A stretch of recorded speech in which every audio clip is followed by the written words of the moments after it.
I applied for what they call the Big Brother movement, which was an Australian-run incentive for partly trained apprentices of different trades, even farmers, to come to Australia, finish off their apprenticeship here, and then they'd be qualified, because there were short of tradesmen in those days.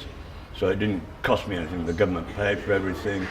They had a job waiting for me, and that's what I did. I came to Sydney, and I finished my time. And once I finished my time, I was old enough then to buy a vehicle, because get a license, and I decided to have a look around Australia. So I just drove around Australia for a couple of years, working my way around. I got called up in '67 in July to do 2 years national service. Everybody who was 21 got called up for national service. Not everybody went in, because they had a system where they only picked so many, from each group.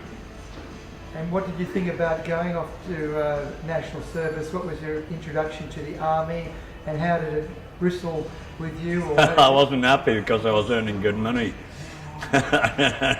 And coming back down to army pay wasn't my idea of having 2 years, But you had no choice. We were on a train down to Goulburn, and then they had buses waiting for us in Goulburn.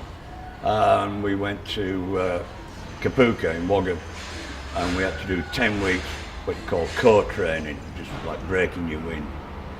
And then after that I was posted into infantry, and then we had to go up to Singleton, and we did 10 weeks in Singleton.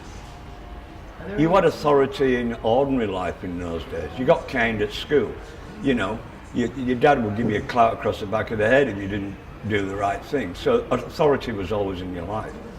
I know the army was stricter, but it wasn't like you weren't used to authority, so you just rolled with the punches, not me. There was some guys played up, and I saw what happened, and I thought, what's the point?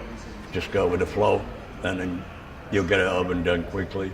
But yeah, well, I replaced Bob Caston, who had been killed, and I went into, and when I got to the battalion, they were actually out on operations. So I was in the area on, by myself basically for about a week till they came back.